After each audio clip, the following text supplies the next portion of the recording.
99% of people are not willing to do what it takes to make their dreams come true.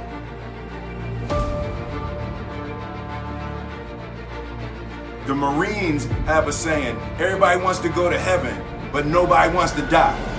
And that's just real. At the center of bringing any dream into fruition is self-discipline. You know, something as simple as food and eating. It's not about your body as much as it is about your mind. It's getting command of your mind to be able to choose actions that are in your own best interest. Every day, we are choosing shit that's not in our own best interest, right? So if the world is attacking you and the world wants to fight you and the world's trying to hold you down, so you won't kick yourself in the balls, then you won't stop yourself from getting what you dream. Self-discipline is the center of all material success. You cannot win the war against the world if you can't win the war against your own mind.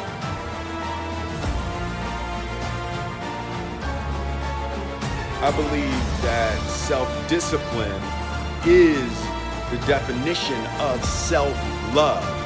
That when you say that you love yourself, that means that you have behavior towards yourself that is loving. It's like you say to yourself, hey man, look, I know you want to eat that pizza and it'll be really good, you know, but I can't let you eat that, man, because if you eat that pizza, you're going to feel like shit. I love you too much to let you eat that.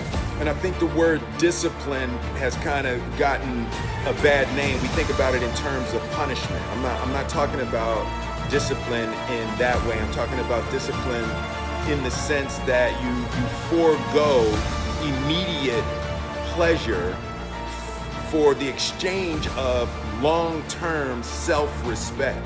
Self-love is when you say to yourself, I know you and that girl got a real connection. I know y'all vibe, but that's your girl's cousin.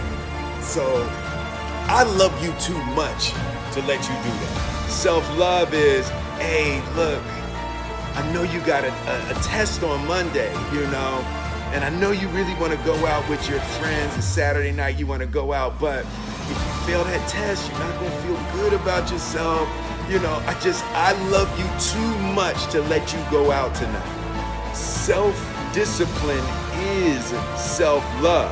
If you want to be happy, you have to love yourself, which means you have to discipline your behavior. The road to sustained happiness is through disciplining your behavior.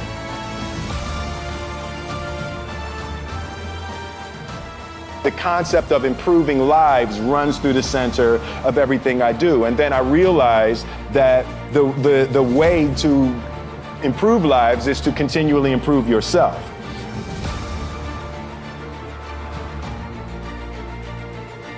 Fail early, fail often, fail forward.